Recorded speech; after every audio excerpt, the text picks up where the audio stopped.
Here we go.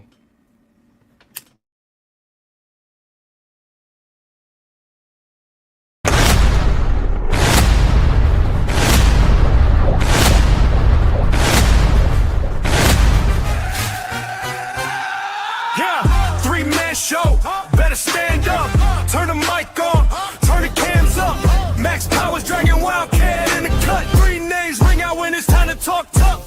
Three-man podcast, turn that up. Max dragging Wildcat, run that up. Hit that chat, let it flood, go nuts. If you're hating, better hope your Wi-Fi cut. Three-man podcast, talk that talk.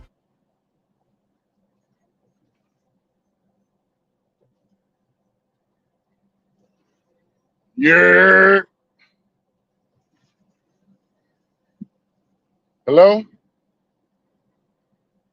Testing, testing, 1, 2, 3. I can hear that I'm on, but I cannot hear you, Sean. I did all of that fussing and talking shit and none of that. I was totally muted the whole goddamn time, man. Ain't that some shit? Oh well, I can't recreate that excitement that I had when y'all seen my mouth moving and you heard nothing. Bruh. Just letting you know. Hey, ever since this motherfucker told me New Jersey have the worst drivers,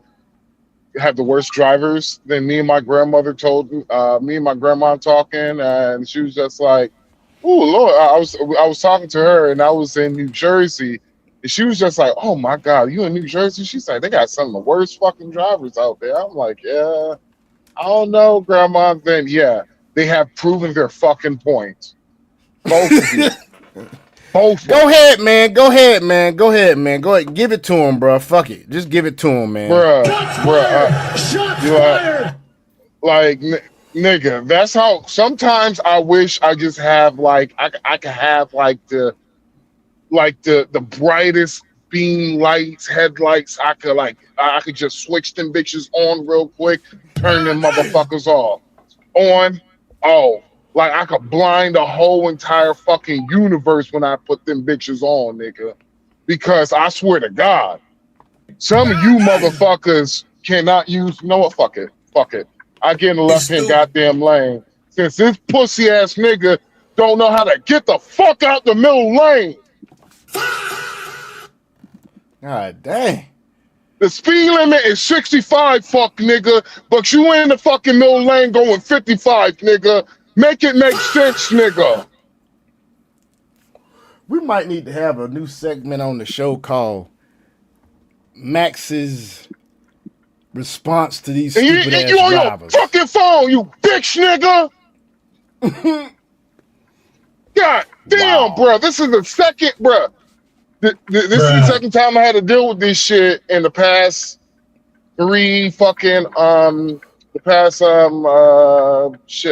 past 30 fucking minutes. Second time, bro. One was a bus who wouldn't get the fuck out the middle lane. Another one was a mini goddamn Cooper who wouldn't get the fuck out the middle lane. All them bitches driving slow. I'm like, yo, why the fuck do I need to pass you on the left when I ain't supposed to be on the left-hand lane, nigga? I'm in the fast lane trying to pass your bitch ass in the middle because all the niggas in the right-hand lane driving slow like they supposed to. Folks, if you're just now tuning in, Max is expressing himself about these drivers, these terrible ass drivers on his routes that he goes on, or routes, however you want to say it, being in the logistic industry. This shit is fucking like, dude. Yo, they gotta, like, honestly, bro, they need to come out with some technology, bro, for regular fucking folks. Like, it will lock your fucking phone while you're driving, bro. They gotta mandate this law or something, dude, because this shit is getting real fucking stupid. Shots fired. You're getting this bitch watching fucking movies in the middle lane. Nigga, really? God damn, for real. Like, it cleared out a little bit. I'm in the right hand lane. Hold on, what you doing? This nigga watching the motherfucking movie. Another, not even a fucking truck driver. Fucking A. That's Shit, crazy. man. That's crazy, man. This whole texting and don't tell me. Wait, what is this nigga doing in the fucking Suburban in the Miller Lane? This motherfucker. He doing the TikTok nigga. He doing the This nigga TikTok. video, man. This Bruh. nigga, bruh. This That's nigga on a crazy, man. fucking live in the Suburban, nigga. That's crazy. Bruh. Man, let me hit this. Let me light this cigarette off. Check Do my what you do, goddamn man. blood Hey, pressure, we nigga. enjoying These the motherfuckers commentary, here, dog. man. We're enjoying the commentary. Folks, this is a 3-man podcast show. Tonight, we got several subjects that we're going to talk about. But right now, we're going to rant about this. And coming up next, y'all have seen it. Y'all have heard other people speak about it. We're going to show a TikTok video about the young lady that is lighting up the community right now. And Bruh, that is oh, yeah. Dr. Faux Dr. Cheyenne Bryant. She is we now talking about this being shit? called Yeah, out not nigga. only by black men, but she's been called. We've known about this chick for at least 2 years. At least 2 years. Corey Holcomb didn't call her out till last year. And y'all surprised. Man, Abba called out another one, Sadia Khan. That's another one of these female pretty ass privileged bitches out here. These hyena Don troglodyte, modern Western minded bitches out here. That's fucking grifting and taking men money. Sadia Khan charged $8,000 fucking dollars a session to them dudes over in Dubai. She fraudulently created all her shit, her resume, her degrees, everything, dog. All she been doing is getting fucked and putting on makeup when she come out the house every day, being pretty and grifting like a motherfucker. Son of a bitches, boy, they terrible. Shit crazy, man. And then they want to cry victim. Oh well, you know, it was the way I was treated and whatever, bitch. Whatever, bitch. You know what us men doing? We got our passports and we like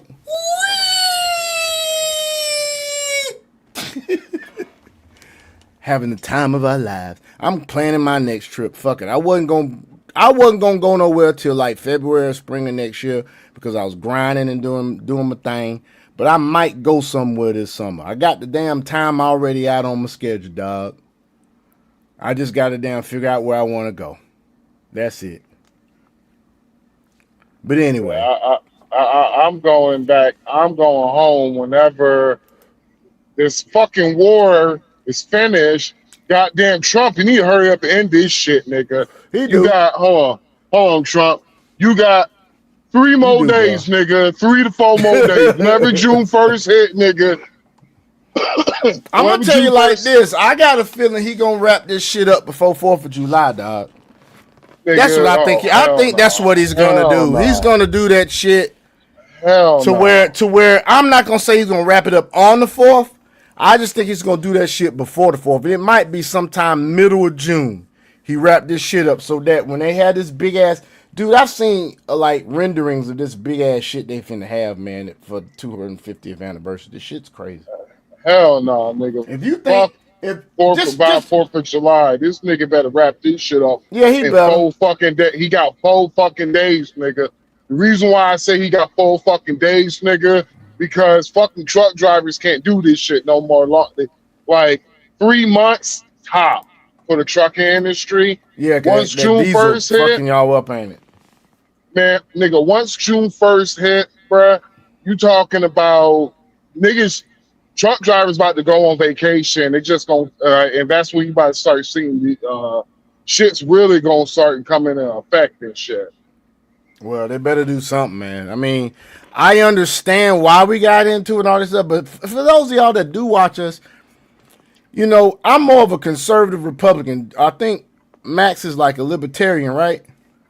No, I'm independent. I'm pretty much independent And yeah, like the Republican Party, yeah, I do like the Republican Party, you know, But there's because some shit going that's where on in all fucking my with. that's where all my values are, no, my morals and values are at. But when it comes to sometimes with the policies, it my problem with the Republican Party is a lot of these niggas is weak as fuck. Yeah, yeah. I agree with They're you on just that. weak ass niggas, bro. And I'm sorry, I can't. It's hard for me to. It's hard for me to be behind somebody who I don't fucking respect Yeah. because I'm like, And like, then you can't support no Democrats other than what Fetterman, but we don't live in Philadelphia. well, Fetterman, he's gonna have to become a Democrat. I mean, he's gonna have to become a Republican. He's gonna have to run as a Republican because of the fact that they Fetterman has a negative what was it again? A negative 105% approval from the Democrat Party. Of course he does, because he's doing what he his according to his values and shit. He's not a deep swamp. He's not a swamper. Well, he's more of a don't get it twisted. He is a liberal. He is a liberal, but he's He's like a more of a 1990s Democrat or something. A little bit he yeah a he little bit more left than a 1990s Democrat, but not exactly a 1990s Democrat.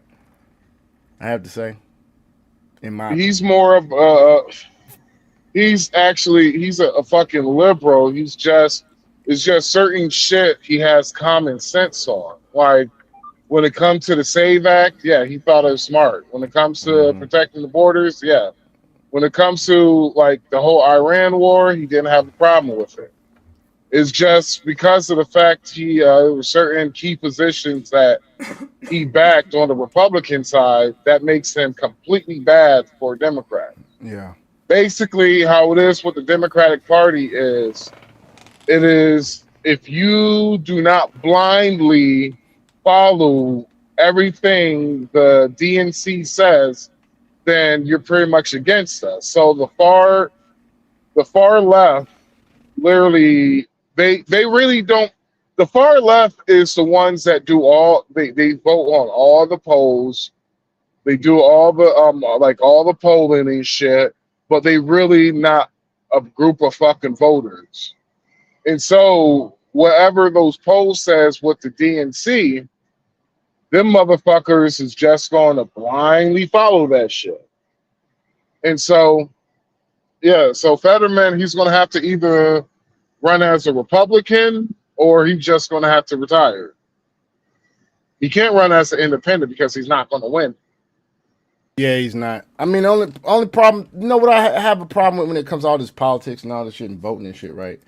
When you go to vote, like you had all these black folks complaining about not having representation and having the shit redrawn and per constitution instead of the way the Democrats have been doing, which is basically voting segregation is what they've been practicing all these years. You still get the choice of a Republican or a Democratic or a nonpartisan ballot when you go to vote. So all this bullshit they've been pushing on y'all about losing votes and all this shit. No, this shit's not true. This is what I don't like about it though. I think you should be able to choose a ballot that has all the candidates on there and you just choose who you want. That's what I wish. Now I am Like just conservative. random name selections of random Well, people. not random name selections, but basically you running for governor, right? You should be able to go in there and say, I want a ballot, and the ballot should have the Democrats on one side and the Republicans on the other. That way you know who's who, you've done your research, and the ballot is choose the governor you want. It should be like that for every fucking race, whether it be councilman, whether it be fucking Like I'm confused. Like what do you mean? I'm confused. Okay, so when you go in to vote, the steps of this, you show them in Georgia, you show your ID, right? They check you against the roll. Sean. What I'm asking you is like, let me break it down a little bit. What I'm asking you is how many people will be on the list on the Democrat side and the Republican side? It depends on who's running, man, and it depends on who's running. It depends on the primaries should be like this too, so that you have your choices. But after the primaries, of course, the number of candidates decreases, right? Yes. All right, so you should take probably the top two. Let's say it's governor. You should take the top two Democrats. Nigga, really? So you have the winner of the primaries from the Democrats comes up there, right? The winner of the primary for the Republicans and the independents. When you go, and this is, of course, your general election, but your primaries can be like this too. So when you go for your general election, you still have to choose because you have the general election that comes for every position. When you go in there, you have to choose one ballot, whether it be Republican ballot or a Democrat ballot or a nonpartisan ballot. What I wish would happen was they say, when you say nonpartisan ballot, usually it just has the independents on there. I wish it had everybody on there. If you want to vote all red, that's fine. You choose a Republican ballot. You want to vote all blue, that's fine. You go do a blue ballot. But the nonpartisan ballot doesn't have everyone on it. It only has the independent candidates. So what if you want a Republican for a congressman position, but you like a Democrat that's your sheriff? You see what I'm Sean, saying? do you know how confusing that would? Do you really understand how confused that would be? I mean, I said I wish. I didn't, I can No, understand it. I'm literally thinking about it right now in my head. That will be so confusing, and two, it will take months in order to do all the ballot, like to do all the counting for that, because it's basically like, what happened if you don't want to? Okay, what happened if you fucking idiot? Or how about this? What about I can just write in the candidates I want that are So take running, that are running. So basically, the way it is where it should stay in, basically. Because like when I went to go vote yeah, recently, yeah. I went in there and they asked me what ballot I wanted. And I said Republican. But what if there's some Republicans on that ballot I don't want to vote for and I want a Democrat from that side, from another side? Or let's say I'm Democrat and I get a Democrat ballot and everything on that motherfucker is just Democrats. But I like a Republican for this position over here.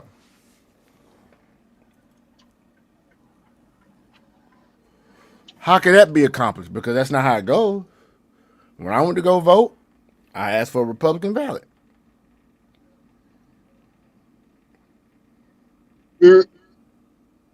I like the whole system of ranking, of rank voting. The problem I have with rank voting is that it's like what's happening in California, which is biting them in the ass. Is that they have the leading candidates for governors is two Republicans. Milk does a body good, y'all. Milk does a body good.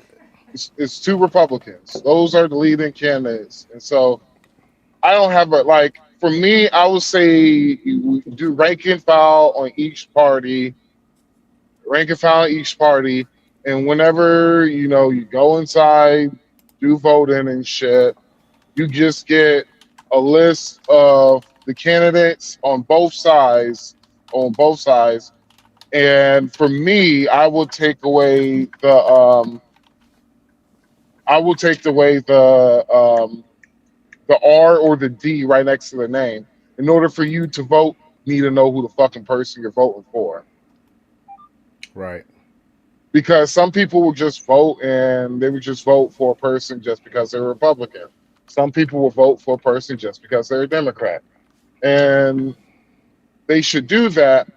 In my opinion, the reason why they should do that is so it will make people better stewards of selecting who they're going to vote for. Actually know who the fucking person they're going to vote for. Know their policies. Know that shit.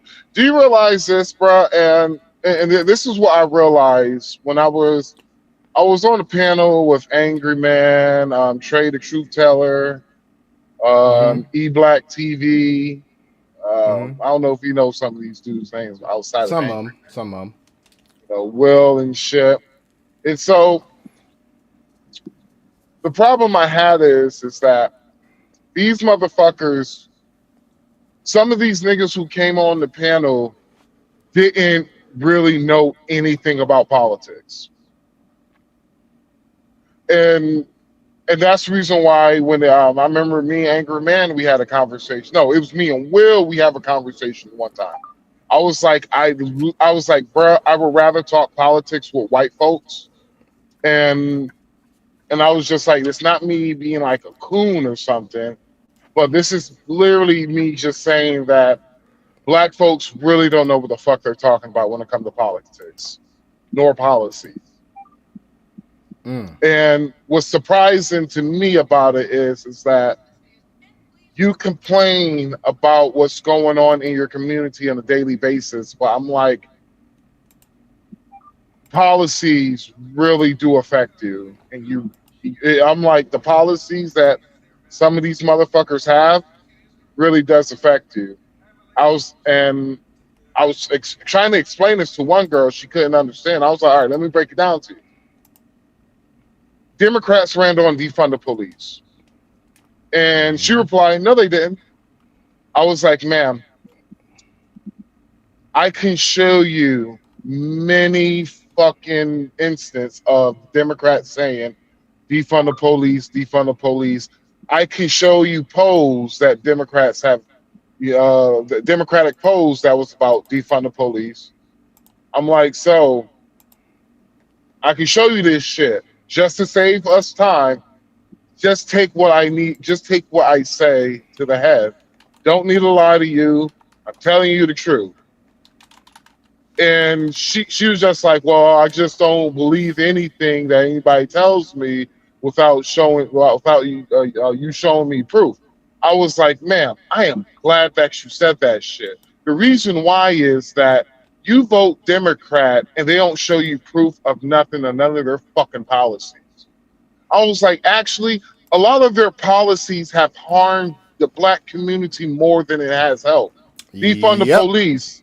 If you're in a high crime area and they're talking about defund the police, congratulations. Crime went up 10% in your fucking neighborhood. On average. The murder rate went up in your neighborhood on average. Sure did. This bitch was literally, she didn't know what she was talking about. And so I was like, all right, man, this is what I'm going to do. If I show you the stats, data, statistics, you have to drop off the panel. Can we do that? She was just like, no. I was like, if you're confident and you're fucking, if you're confident, no, this was no Angry Man's panel. Fuck, I forgot whose panel was that. This was the panel right after Angry Man. But I was like, if you're confident, if you are confident, you should be confident. So you should just be like, you know what? Fine, show me this shit. But I was just like, it's like with a lot of you black folks. Y'all don't even have the balls no more to say you're a fucking Democrat because you know how bad they have done in the black community that it's a fucking they independent now. They independent now. I don't go with either party now. Whatever, man. I don't go with any party. I had a nigga that said that shit to me. I was like, word? I was like, how many times you voted for Trump? He was like, man, I never voted for Trump. I was like, okay, I know your black ass voted for Obama, right? He was like, yeah, I voted for Obama 2 times. I was like, okay, cool. You're a fucking Democrat. Yeah, pretty much. He said, that doesn't mean I'm a Democrat. I was like, bruh, it shows you literally over 20 years of you voting Democrat. Hello? Are we there yet? I bet he voted for Biden too. He's like, I ain't voted for Trump. I was like, if you didn't vote for Trump, if you didn't vote for Joe Biden, so you're telling me you voted for Jill Stein multiple times?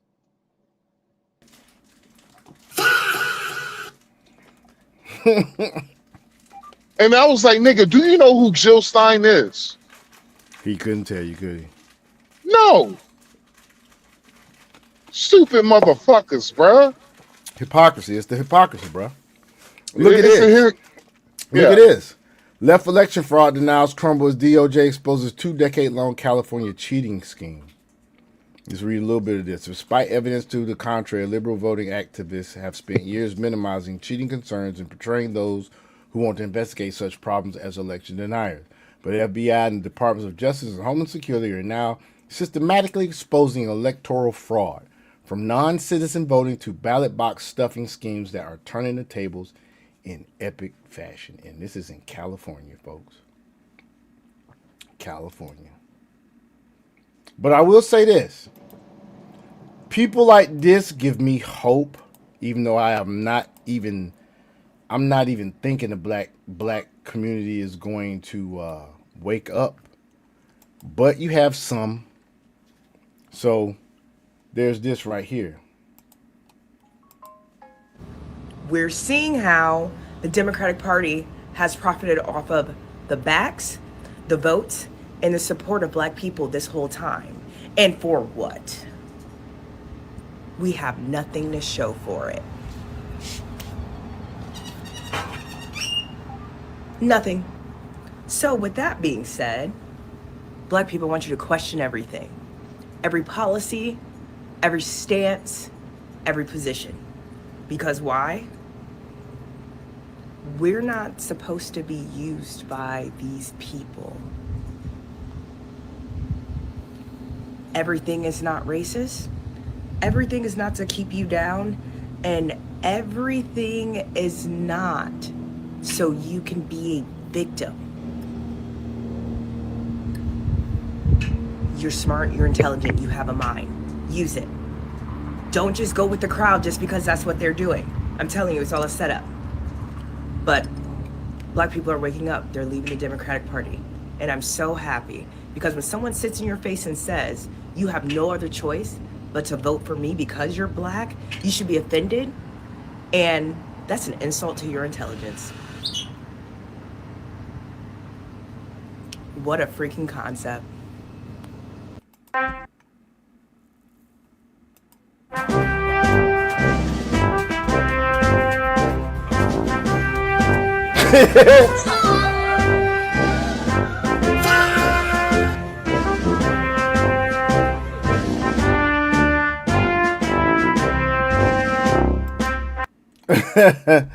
I like that. I like that. Well, I think we have to be willing to say the quiet part out loud. And I think as Democrats, it's facing uncomfortable conversations about crime. Look, no one wants to put kids in jail or lock them away for life. But when we ignore a problem, we allow it to fester. And we don't target what the founding issue of the problem is. And I believe for DC, a lot of that has to do with our youth and with education. I mean, DC for 2022 to 2023 had about 40% of kids that faced chronic absentee. So that means they missed 10% or more of the school year. Well, where are those kids when they're not in school? They're outside causing a little bit of chaos. They're raiding grocery stores, drug stores. They're putting entire sections of the city under curfew. And the fact of the matter is the president is addressing something that is very real. We can live in this city and say it's a beautiful city, and we can also say that we have a chronic issue when it comes to our youth. And that's why Donald Trump is a man of the people. And now even black voters are realizing it. All the Democrat fear-mongering and hyperbole is falling on deaf ears because black people can see with their own eyes. The Democrats are doing absolutely nothing for them. In fact, almost everything the Democrat Party does is against the interests of black people. The Democrats pause. Can you pause this real quick, yeah, bro? man. Yeah. Yo, is there any way like we could show, you know, something without his commentary? Yeah. Let me see. I just have to do them one at a time too. One day.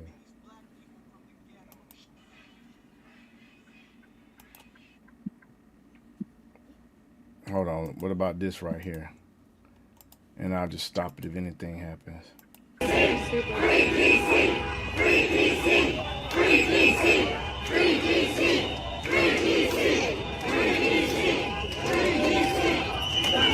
DC, ain't none of them jokers black. Nothing brings out the inner Klansman of a white liberal faster than a black person who refuses to obey. Every time I log into social media, I'm seeing a new video from white liberals, especially white liberal women, questioning the purity and validity of black people, calling them traitors and sellouts and even the N-word. because they are no longer subscribing to the orthodoxy of the political left. And Is I that think Tony? that's interesting to see that they have become so Who's Tony? Oh, that's a homie on YouTube. That's Tony right there. Oh, I was okay. listening. I wasn't looking, and then I glanced over and see his face. I was like, oh, that's Tony. Yeah. and so overt in their anti-black racism, which has always presented itself as a perceived ownership over black people. Now, there are a lot of us who have been saying this for the longest amount of time, even while voting Democrat, that the way that white liberals engage with black people, it's usually through a lens of dictatorship, telling you what you're supposed to believe, what your politics are supposed to be, how dangerous your men and your families are. And at the end of the day, when you look at most of these social justice movements, because I don't know why they're called social justice now and it's no longer civil rights, right? But if you look behind most of these movements, they tend to be funded and supported by white liberals. The same white liberals who tell black women that black men are the problem. The same white liberal women who tell black women that abortion is the #1 civil rights freedom issue of the day, when at the same time they go home to their husbands and their children, often living the same circumstances that they're telling you that you should not have access to. Black people are now hip to the scam of the political left, and no matter how unhinged you become or how much racist rhetoric you espouse, it's too late. You're not going to be able to shame black people into compliance. You're not going to be able to disrespect them to the point where they're so hurt by your lack of approval that they're going to start advocating for their own replacement. And, you know, there's nothing more disrespectful to black people than the soft bigotry, but I would call the hard bigotry of your low expectations. And it's those same low expectations that have kept our community stagnant in this country for decades. Party have So hold on, pause it real quick. So yes, sir. There was a point that he literally missed. Black folks aren't voting Democrat. Niggas are. Yes. Say that again, dog. Say that again. The only people who vote for Democrats is niggas. Like, I literally had a dude was basically like, yo, y'all motherfuckers rich. I was like, nigga, I ain't fucking rich. I was like, nigga, I make good money, but I ain't rich. I was like, dude, I have a fucking career. He's like, well, for some of us who don't, I was like, man, I was like, listen here, bro. I was like, and I kept it 100 with him. I kept it 100 with him. I was like, bro, if you looking for sympathy from a person, from me, you're gonna be. I'm like, dog, it will be. It. I was like, bro, it would be easier for you to hear a dog talk English before you would ever get sympathy from me. I was like, nigga, I was homeless twice in life, nigga. Exactly. Most niggas who have never been, like, nigga, if the food bank wasn't open, I had to go dumpster diving for food, nigga. Damn. Speak on it, man. So, Speak on it. some of you dumb motherfuckers, because that's all I can think is dumb motherfuckers. I had a dude who was complaining about he doesn't have the money, this shit is breaking him and all that. I asked him, well, what you do for a living? He was like, I work at a gas station. I was like, how long you been working at the gas station? He was like, for 4 years. I was like, did you ask your boss for a raise? He was like, no. I was like, well, why haven't you go and ask your boss for a raise? He's like, my boss is not going to give me a raise if I ask him. And I was like, are you a good worker? He was like, yeah, I'm a good worker. And I was just like, well, how many hours you work a week? He told me 35. I was like, oh, wait. And I was just like, how old are you? Dude told me he was 23. I was like, so you've been working at the same gas station since you was 19. You only work 35 hours a week. They won't give you no more hours or what? Like what's up, like what's up with this? And he was just like, well, he's like, I gotta, he's like, I don't work. I don't want to work more than that. I was just like, wait 1 second.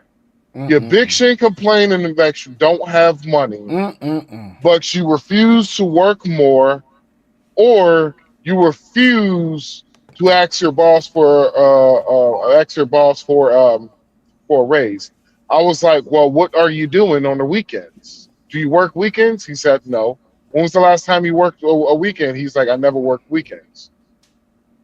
Boy. I was like, boy, are you serious? And I was like, nigga, you complaining? You want shit free? It's You crazy. want 35 hours a week and no weekends? I work 40 hours a week and I work every other weekend. And I just did 48 hours straight, 4 straight 12 shifts. But the way they do it at the hospital, they start their week on Monday. So I'm not getting no overtime for that. It's blocked up. And he complaining. It gets worse. It gets worse. Good Lord. It get worse than that. I'm talking to homeboy. I'm just like, bro. I'm like, fuck all these people, bro. No one knows who you are, nigga. Everybody know who I am. It's just me and you. Talk to me, bro. I was like, dog. I'm 37 years old, bro, and I was like, bro, they asked me to take off. I was like, bruh, I'm gonna repeat that again for you, and I'm gonna repeat it for motherfuckers in the back too. They had to ask me to take off, nigga. Not only they had to ask me to take off, I'm like, bruh, I got my shit so fucking down packed on how I work, bruh. Nigga, if I'm sitting at a place for more than 20 hours, nigga, I'm automatically taking a reset so I can work more. And this joke over here complaining.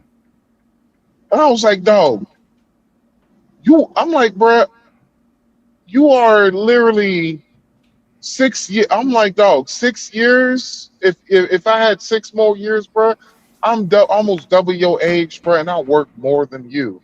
So you gonna let this old man outwork your young ass? He was like, well, I want to have a social life and all that shit. And I was like, oh, so what do you do on the weekends? Go to the club with your friends and all that shit? He was like, yeah. Well, I was like, nigga, I was still working 70 fucking hours and I was at the club every fucking week. So what the fuck you talking about? I was like, dog, no, your problem ain't money. Your problem is you're fucking lazy. Yeah, I ain't fucking lazy, bro. Well, yeah. I was like, no, you're a lazy motherfucker, and I don't have sympathy for people like you. I was like, dog, I met people like you who were homeless like me. The difference is I worked my way out of homelessness, nigga. I hustled my way out of homeless, nigga. Hell, I had to finesse a motherfucker out of homelessness, nigga. You are so lazy. I guarantee you probably still live with your motherfucking mama, nigga. Craziness. I was like, that's the only way. Dude forgot to mention his niggas and his black folks. I was like, dog, I forgot. The only way you could go out on the weekend is you living with somebody. Either you live in a small apartment and you have a roommate, nigga. And y'all got like 3 couches in that bitch. not a couch and a love seat, but 3 couches in that bitch, nigga. Somebody sleeping on the couch, another nigga sleeping on the couch, nigga, and the nigga who paid majority of the bills is sleeping in the room, nigga.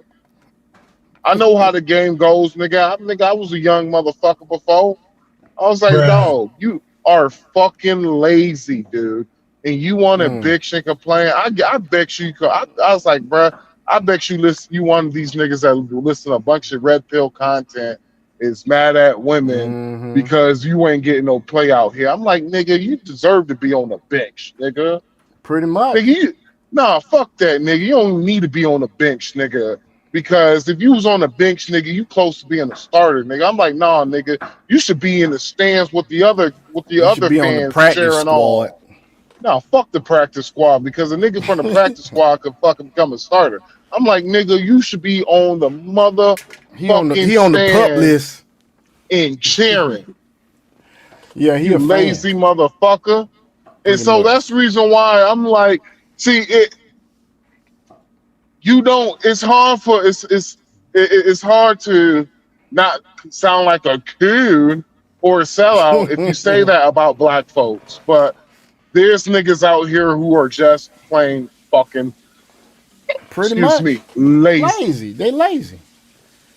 Oh, they're coons. I was on YouTube. I came across 3-Man podcast. There's some coons. Whatever, man. But you niggas want to complain about the white man. Steven shirt. Steven, nah. I'm gonna go get. I'm gonna go get me a. No, black folks is Steven for the Democratic Party right now is what it is. But some of them waking up. That's why we was playing these videos, folks. Let's do this real quick. You had something else to say? See, the reason why I say none of these niggas are waking up, they said that shit last election when they brought a Indian woman and paraded her as a black woman just so they could get your votes. Didn't think about you the whole entire time of Joe Biden presidency. Didn't think about you at all. Only thing Joe Biden had to say is they try to put you back in chains, and if you don't vote for me or Trump, you ain't black. Your niggas still. Hey, and they forgot Joe Biden's mentor was Strom Thurmond. That's all Joe Biden had to say. They trying to put y'all back in chains. If you don't vote for me, you ain't black.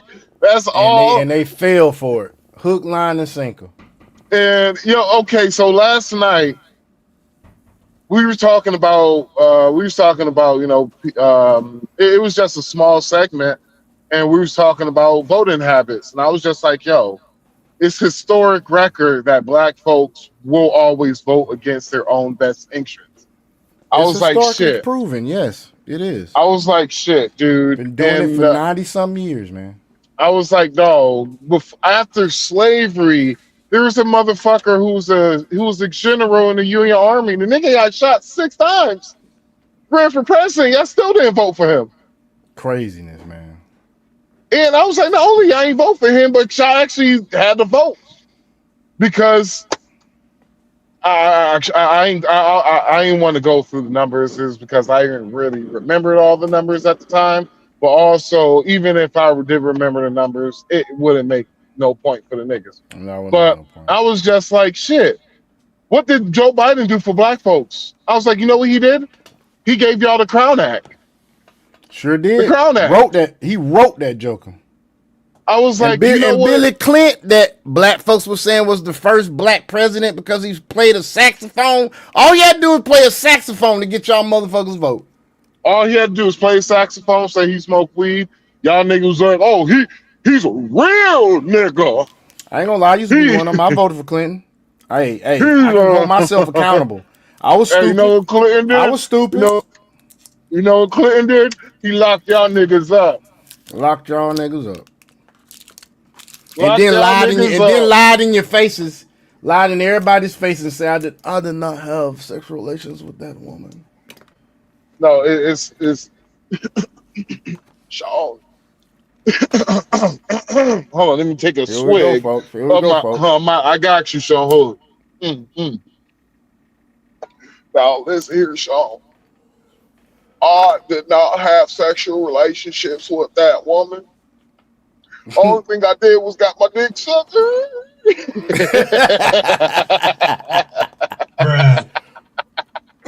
So I had a nigga, I was like, yo, with Joe Biden, who y'all voted for in the 90 percentile, Joe Biden gave y'all the Crown Act. Yep. Donald Trump, his plan for black folks It was the First Step Act and no, it opportunity wasn't. zones. No, wasn't that. I'm talking about the election. His was the Platinum Plan, Ice Cube contract to Black America. It was his. It was his key policy for the Black America. A $500 billion plan for Black America, but y'all niggas want it here. Then I had a guy who said, call me basically he called me a Trump dick sucker. That's what he called me, a Trump dick sucker. I was just like, well, first of all, bro, I don't know. I was like, first of all, what did I say something to you in order for you to disrespect me like that? Because of the fact that I'm like, bro, because of the fact that you disrespect me, have a better fucking argument instead of disrespecting me. If I'm wrong, have a better fucking argument. Because the nigga, Trump, he did all his campaign promises in 1 fucking year. 1 year. 1 year. His first term, he did 92% of his campaign promises, and he only had a third of administration full. So what the fuck you talking about, nigga? Yeah, he never. I was like, bruh. bruh. He never filled his whole cabinet, did he? Never. Nigga, the cabinet position. He filled the most important parts. They was damn locking it up in fucking the fucking congressional interviews and shit and all that shit and striking shit people down and shit. Well, like I think it was out of the whole cabinet position is like 3,000 jobs. That's crazy. He only have 1,000 people, so a third of the government. He was running the government with third of his cabinet filled. Crazy. Just a third. Doesn't he still have some positions to fill now, or has he got them all filled? I can't remember. Let me look it up real quick. Go ahead, man. I'm gonna look it up. I don't use my phone. But yeah, man, we're gonna play this real quick, man. Everything. Pretty much my walkaway moment came when I was in college. Today I want to talk to you about my walkaway testimony. I was like your typical raging woke liberal. At one point, I was that raging liberal. Because the whole thing growing up, they always tell you Republicans are racist and they don't like blacks. And I was like, when people say that to me today, I'm like, even if that's true, so what? Where's your values? These people have a right not to like you. We have the news. Well, damn, Sean, like, damn. To our country. They have people saying that all. What, man? Damn, my bad, bro. I had to silence because I had a dumb motherfucker who literally just cut me off, and I'm just over here just thinking like, wow, that was stupid. But my bad. So, my bad. So I'm almost finished before you play that. Let me finish this real quick. So the nigga disrespected me, and I told him, please don't disrespect me again. Right. If you disagree with me, say I disagree and have a better argument. I'm like, because that's the coward's way out. That's not me being disrespectful. That's the coward's way. Then I finished to proceed with black folks will continuously and forever go against their best own interests because of the fact that there's something wrong with these niggas. There's something wrong with these niggas in the fucking head. I don't understand it. I'm sorry. I don't like saying it. Is it I don't MK get pleasure. Ultra? Like it probably fucking could be. I don't get pleasure of saying this shit at all. Zero pleasure at all. But this nigga told me, he said, again, after I was fucking finished, and he was just like, oh, you fucking suck. He was like, okay, since he's done sucking Trump's dick, I was like, word? I spazzed out. I did a little bit of a crash out real quick. Then they had bounties, and I was just like, oh, okay, we got a bounty on it. And I was just like, hey, nigga, your night's over with. Goodbye. That brother's floating in the. It's basically he got kicked off the panel. Then he thought he was going to come back. I was like, nigga, I told you before, your night is over with. I dropped 200. He can't come back on the panel for a whole entire fucking week. Next time he comes, At one point, Go ahead. I'm sorry. yeah. Next time his bitch ass trying to come back to the panel, nigga, I'm just gonna kick him off for the. I'm just gonna kick him, kick his ass off again because of the fact that you're not going to. That's what liberal. That's what these niggas do. Intelligent. These niggas are intelligent too, but they are niggas. They are niggas at the end of the day. They cannot make an argument. It's all because somebody told them Donald Trump is bad. Exactly. So they would rather believe Donald Trump is bad than to actually make an educated argument, or hell, I'll take an educated guess, nigga. Exactly. Be able to support your argument. That's the basis of debate. You have a conflicting side than me, and you should have supporting evidence to support your argument, and they don't have it. They're parroting. What do parrots do? Parrots are pets. The owner tells the parrot what the fuck it wants it to say, and that motherfucker say it anytime. No thought process. Check this out. I was that raging liberal. Because the whole thing growing up, they always tell you Republicans are racist and they don't like blacks. And I was like, when people say that to me today, I'm like, even if that's true, so what? Where's your values?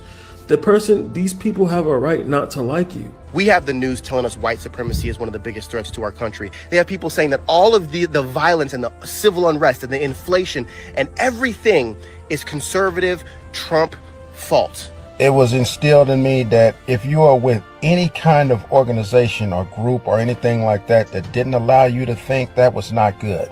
How is it that you continue to vote for the Democratic Party? It was the Democrats who defended slavery, who formed the Ku Klux Klan and voted against any actions being brought against Klan-led violence. I was at a pro-life rally, and the leaflets explained how... Let me say this real quick.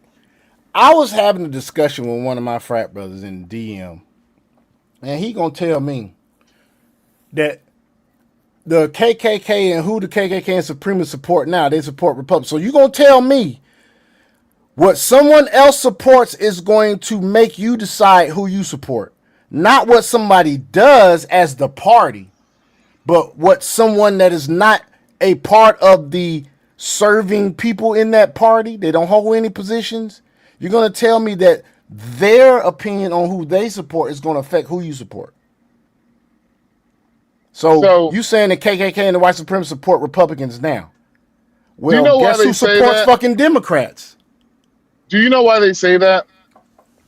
The reason why they say that is because you remember David Duke? Mm-hmm. He's basically the face man for the Ku Klux Klan. You mean the one that Biden gave a eulogy at his funeral? You mean that one? No, that's not David Duke. That's Robert Byrd. My bad. That's Robert Byrd, yeah. So David Duke, he was the face man of the Ku Klux Klan for decades. And he changed his life. David Duke never changed his fucking life. He never changed. No, he's a fucking nigga. Let me just finish, nigga. Go ahead, man. So my bad, man. Like you over here, like, yeah, David Duke changed his life. I'm saying, no, he ain't changed his fucking life, nigga. Proceed, bro. I'm gonna put you in. I'm sorry. I'm over here. I'm just like laughing my ass off in my head. I'm like, yo, what the fuck this nigga talking about? He changed his life. I was like, this nigga is a white supremacist to the DIE. I'm getting him mixed up with somebody else, dude. I'm getting him mixed up with somebody else. So Strong Thurman, that's who he's probably thinking of. No, it's somebody else. Strong Thurman. He actually did change. He had a near the end of his career as a politician, he actually had a multiracial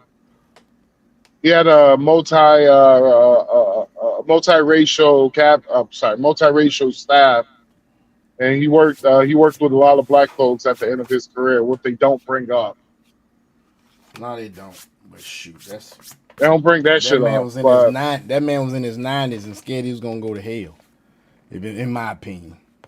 But proceed though. no, when did Strong Thurman Google when did Strong Thurman's look at? Well, no, he wasn't in his fucking 90s because Strong Thurman, well, he was like in his 40s at that time. I don't know, man. When the quote unquote party switch. Mm-hmm. So yeah, he started. He like 5 years after the Civil Rights Act, he started having black people in positions of power underneath of him. You know, he was only one of I want to say 7 that switched the party. Maybe a little more. Between 7 and 15. It was technically one of four. Because some of them retired. They didn't go. Some of them who actually were the racists, they switched over. Then it was just like 3 who really weren't racist. It was just their district he was in. Mm-hmm. And so, yeah, I looked that shit up. It was like 7 in all, something like that. But it was a very low number. It wasn't enough to switch the whole, like, as a former Falcon coach that I can't stand say, so the ethos of the party. As a person who has personally been around white supremacists, who have been around motherfuckers who are in the Klan. One of my next door neighbors were in the Klan. And I have literally asked this man, well, by the time he died, he was no longer it was like 2 years after 2 years I met him. He had cancer. He found out he had cancer right when I moved in, and he motherfucker couldn't stand that he was living right next door to me, and I couldn't stand I was living right next door to him. And what made us reunite with one another and made us became cool was that little green plant that everybody loved dealing with, because I was helping out actually a cancer patient, because they were actually growing their medicine and she needed help, and I was just like, here, I have a spot. And I have a spot right next door. I have a spot right next door to me. It's in the woods. I grow it for you. Just bring your plant over here, and I just handle everything. I handle everything for you. All right, because this is when I was a master grower still and all that shit. So this was before I started driving trucks and shit. And so this I was just like, want to say, man, this is beautiful, dog. Hearing this story, keep going, bro. So, I thought I told you this shit before. Dude, all I know is I'm over here with the lighter, man, like this, dog. Oh, okay. See, that little green plant, bro, would just bring so many folks peace, man, peace. Come on. So, man. Let me tell you the story then. So, I'm literally So, it was one day he seen me in the back of the woods, and he came out over there because he had some plants he was growing himself. And I didn't know who plants were these were, but I was just like, well, since my plants is literally like 20 feet away from his plants, I was like, well, I might as well work on his shit too. Or I didn't know it was his shit. So he see me walking back over there, and this fucker came out with the shotgun and shit. And so, remember, he's a fucking white supremacist Klansman, don't like niggas at all. Mm-hmm.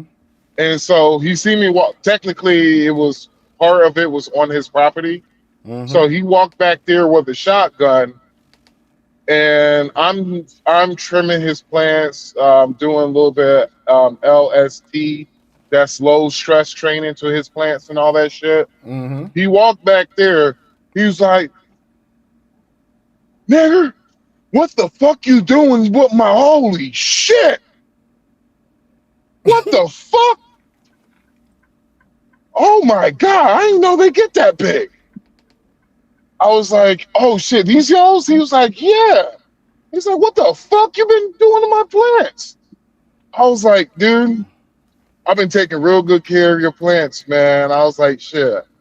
I was like, I was like, "Dog, I didn't know these were your plants, man." He was like, "Yeah." And I was just like, "Yeah, man, I've been low stress training these bitches for like the past 3 weeks and shit." And it's getting This is a ready, beautiful story, man.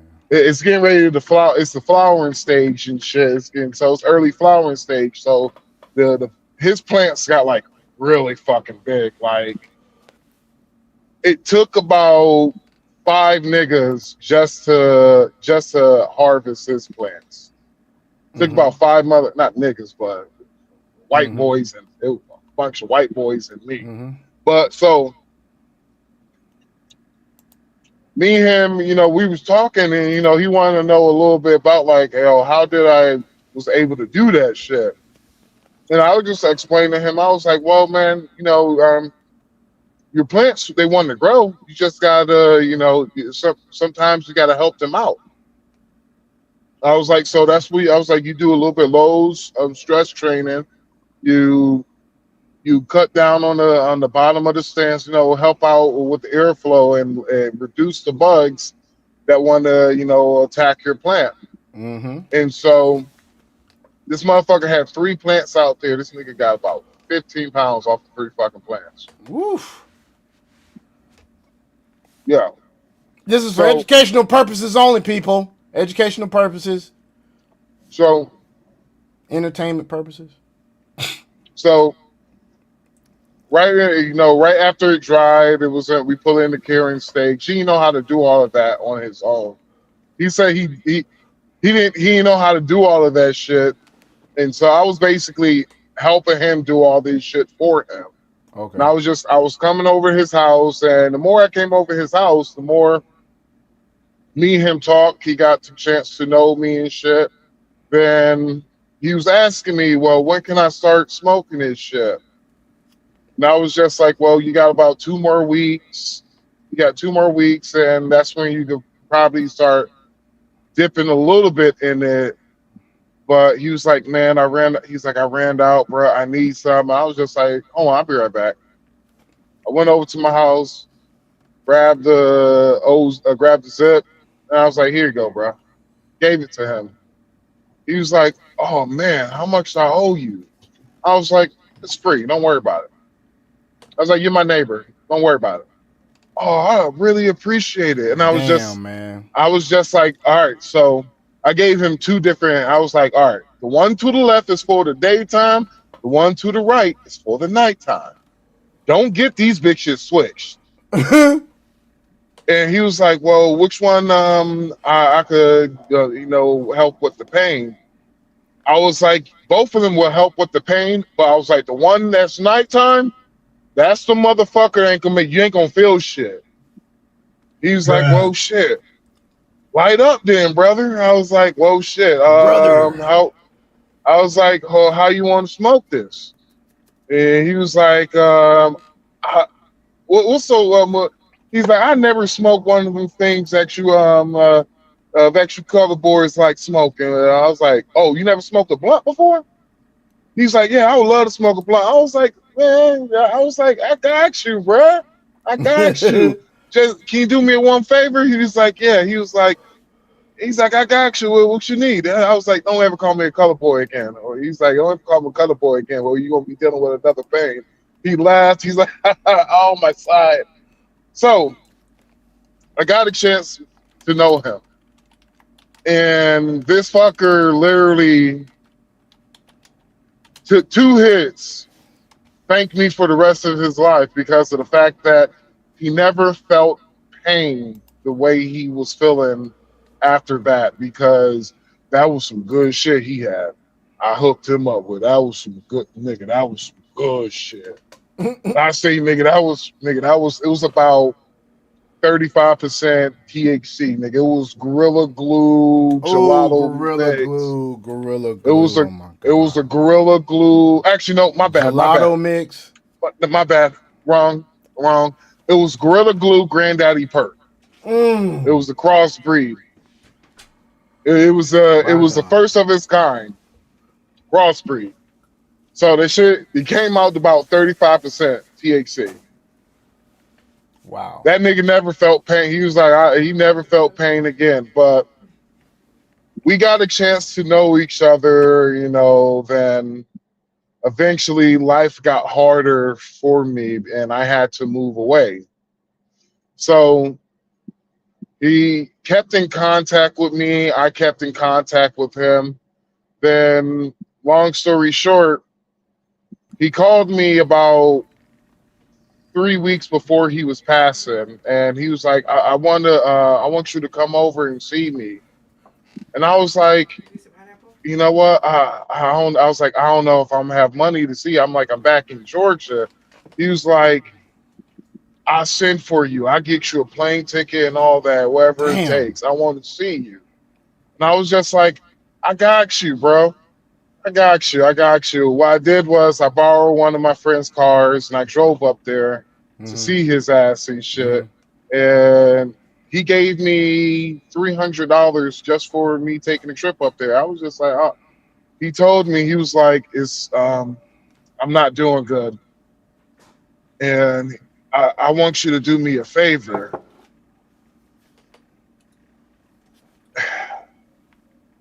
Take your time, man. Take your time. He's like, "I want you to do me a favor." And I was just like, "Man, what you need from me, man? I got you, bro. I want you to take this for me and I want you to destroy it.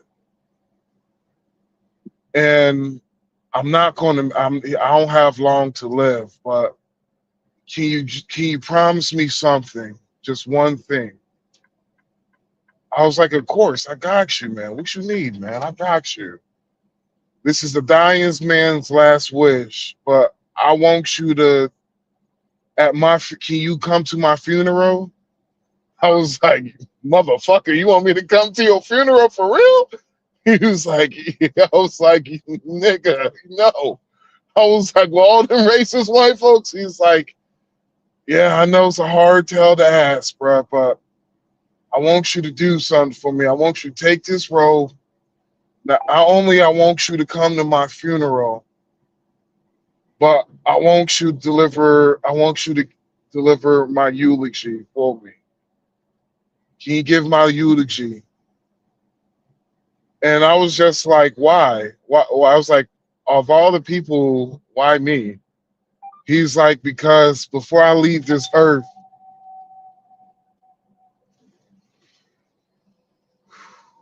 I want them to know who I am when I die. And I'm trying to do his fucking voice, but it's kind of hard. I want them to know who you are. I want them to know who I am. And when they hear you speak and they see you, they're gonna know exactly what type of man I was before I left this earth. What type of That is deep as shit. what type of man I was before I left this earth, and what type of man that I have not been for the past 3 years since I met you, boy. And I did that. Motherfuckers looked at me crazy when I walked in that funeral home. They looked at me. They was like, "Yo, they approached me. They was just like, 'You lost, boy.'" I was like, "No, I'm at the right spot." It was just like, "No." Then his daughter came over here, you know, grabbed me. "Hey, Max, hey, come here, Max, come here, yada." You know, because I knew his daughter and his daughter knew me, and yada, AKA fucked the shit out of his daughter like. Oh God, man. Yeah. Bruh. So I'm the new black. I'm the new black man. I dick him down. But yeah, so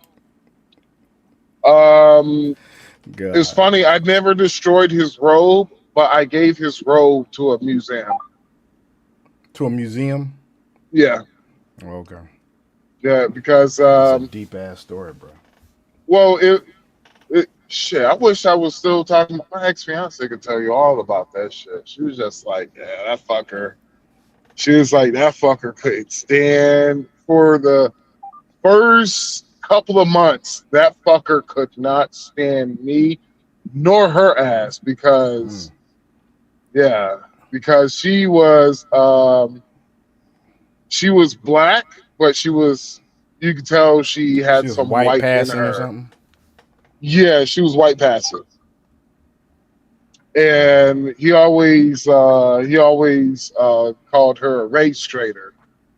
Her parents was a race traitor. God damn, man. Oh shoot. But anyway, man, But yeah. We're gonna go ahead and we're gonna go into this, and then we're gonna hit something about Cheyenne Bryant. Then we're gonna go into some recent events that's been happening, especially with the war, which both of us agree the shit needs to wrap up. Evil Planned Parenthood is towards the black community and has been backed and supported for many, many years by the Democrat Party. And the KKK. Margaret Sanger was a real big white supremacist. I realized that, like, the Democrats are literally, like, they're all You said who? communists and Marxists. Margaret Sanger, the one that the founder of Planned Parenthood. Oh, do you know who was the first recipient of the Margaret Sanger Award? No, but I bet it's something crazy. Who? I promise you wouldn't guess who was the first recipient. I don't know, Michelle Obama. Martin Luther King. Oh shit. Oh shit. Bruh.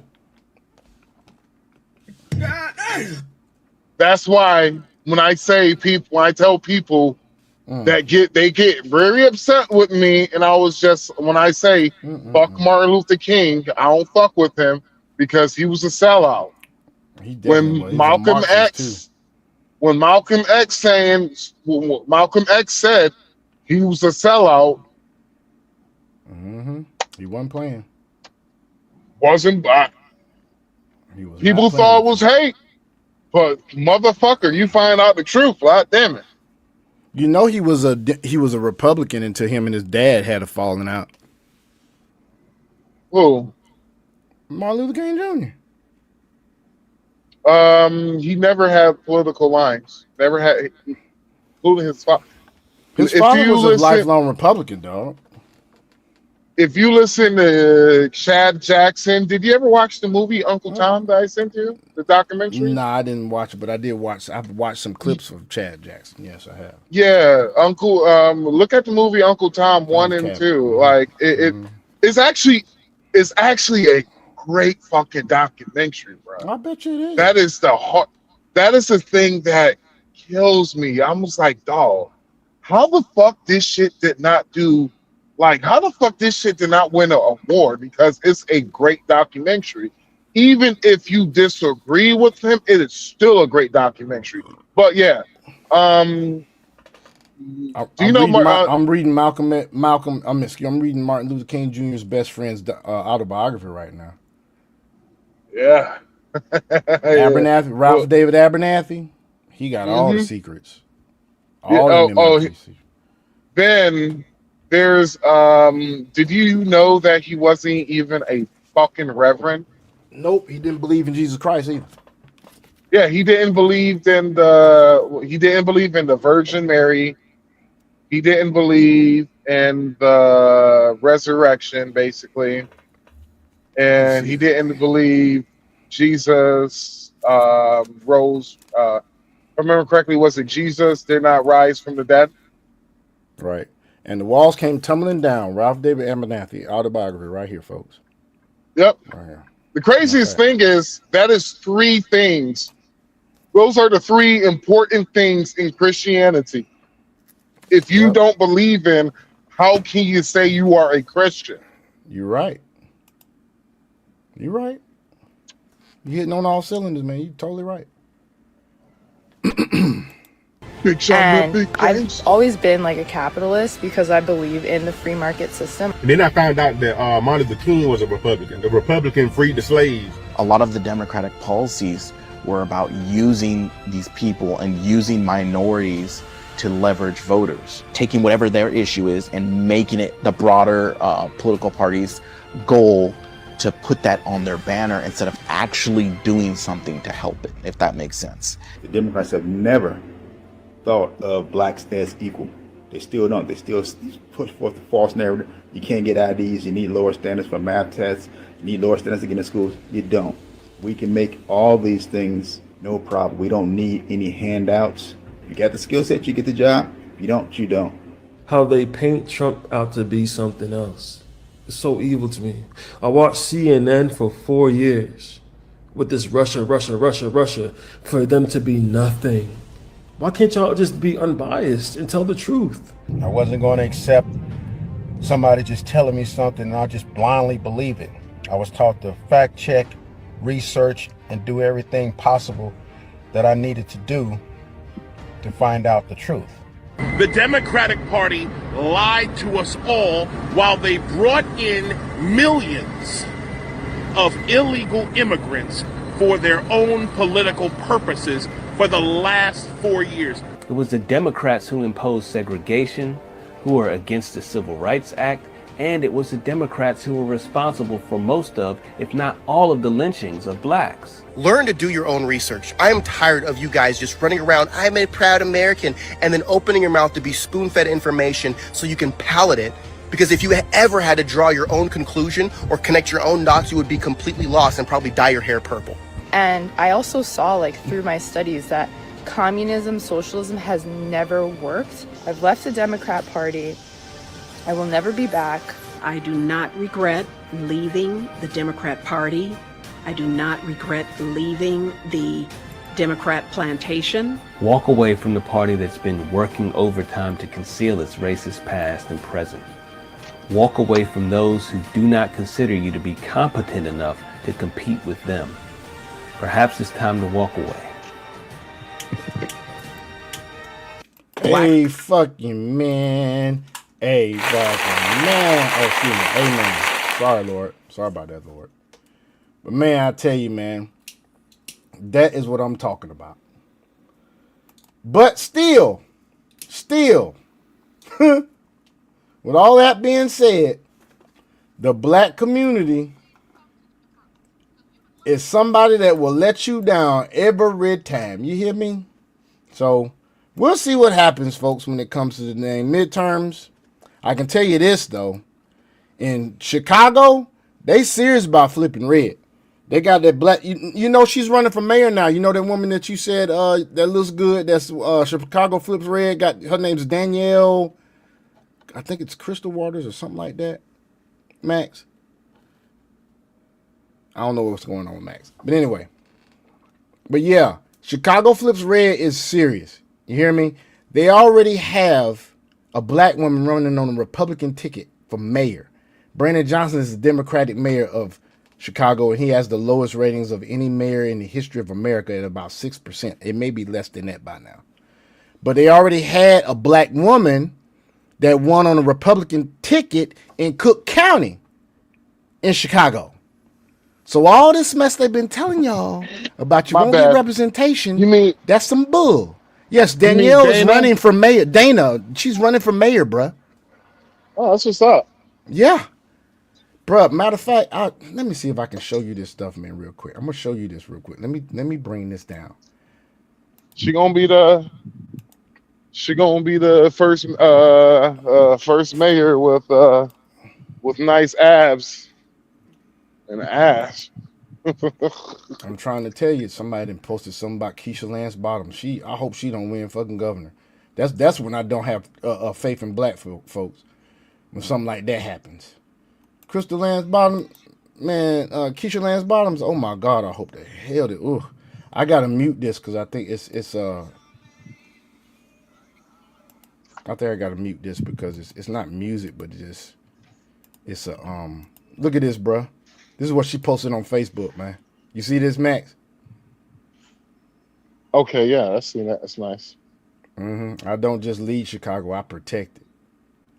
Go head on. That's what I'm talking about. These $2. If you're gonna be a strong black woman, be a Appreciate it. strong black woman with values. You know what I'm saying? Whether it's independent or Republican, because if you Democrat, you ooh, have you seen what's going on in the Democratic Party? Man, please. Anyway, let's get back to what I was about to say about this the communitar. This is part of the communitar that has me having no faith when it comes to certain people. So this is a one young one by the name of River, and she's addressing the new Cheyenne faux Dr. Cheyenne Bryant in her backlash she's been receiving. She's getting drugged on social media, by the way, folks. So many women who just because they went to college figure about it raises their value, especially this group. I'm a PhD. I had my ladies focus group the other day, and the themes continue to kind of play out, interesting conversation, interesting questions. But one thing over and over, I'm not going to settle. Would you take a high functioning man making $50,000 a year? That wouldn't fit my lifestyle. Prenups. You go with a prenup? Me giving it or me signing it? Both. You got assets you want to protect. I'm not signing a prenup. You not? No. Now, will I have one drafted? Maybe. I became this woman over here, therefore I deserve this man over here. Well, ladies, like I tell every one of you, men don't care about what you have. We care about who you are. And your master's, your PhD, your property, your car, whatever, is not N-O-T, not what men choose. Now, what gets me, right, is that the reason why she proves so much of what Kevin Samuels was saying about these kinds of women with these mindsets is that I noticed that when she was on the Shannon Sharp interview and when she was on the Cam Newton podcast, she did these kind of like flirtatious, kind of like manipulative, conversational things with them that I picked up on. And I thought it was a little odd and strange. What they? Am I good? Am I good? Respectfully, yes, ma'am. Okay, let's go. You see that zipper you got? Yes. I'm the type of woman, I want you to unzip it. I want to hop in it. And you know what I want you to do? What? Zip it up. And I'll be in there just like this. What she was doing was purposely and intentionally planting that visual into his brain. See that zipper you got? And it's so funny because, I see that she does this thing where she kind of like plays the facade of being this like, a certain type of woman. But in actuality, it's like, girl, we see you. Love me like this. Do not love me like that. Literally and figuratively. Love me like this. You got to love me up close. Doc on demon time. That outfit that she wore when she went to that Jeezy con, that said a whole lot of stuff. Without her talking, that said everything. But it's about power. Yeah, she's straight up 305. A lot of these women want to feel superior to men.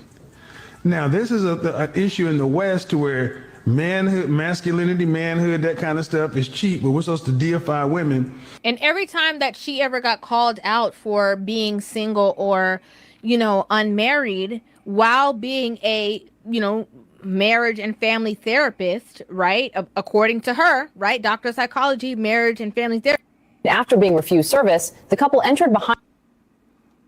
So, I don't know what happened to Max, but so basically, folks, what I'm trying to say right there is Dr. Cheyenne Bryant has basically been pulling the wool over people's eyes. To me, just looking at that clip, right? When she was talking about how Dr. Bryant was putting those suggestions in the Shannon Sharp by saying, I want to hop in your coat and whatnot. That's something that a woman with a Jezebel spirit would do. Just to let y'all know, okay? And if you don't know what a Jezebel spirit is, it's basically a very high hierarchy spirit when it comes to the spirituality of Christianity, when it's talking about the devil. There's a principality that basically does not like it's a controlling principality. It's a principality that is manipulative. It's a principality that is very seductive and has a lot of lust, and it could influence man or woman. Okay, so it also could be related to someone that's a succubus, and the way she acts and the way she does things. When she's talking about, see how she's grabbing her neck and all that stuff, and at the same time, she's someone that is very manipulative with her creating her own degrees, not going to school, just putting degrees out there. She does not have a degree in psychology. She is not a doctor. That is all fabricated. That is something that someone that's under the influence of something from another world, another dimension will act like. Okay, this is what it is. And let's go to let's see, it may be a couple other things that she's got going on that they are really on her ass. They are on her ass. They really are. But before I forget, don't forget to comment, like, subscribe, share the 3-Man Podcast, baby. The 3-Man Podcast. All right, so let's go right here real quick. Oh, no. I got somewhere we can go, folks. Hold on right quick. Trying to tell you this shit here, boy. We gonna see if we can discover some things tonight about Dr. Cheyenne Bryant.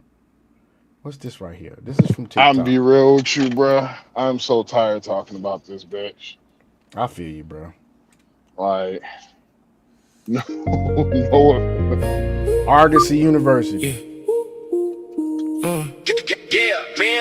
Okay, so Cheyenne Bryant responded to backlash from not being able to prove she has a PhD by showing the world she is living her best life, despite not having the credentials to back up the title she holds.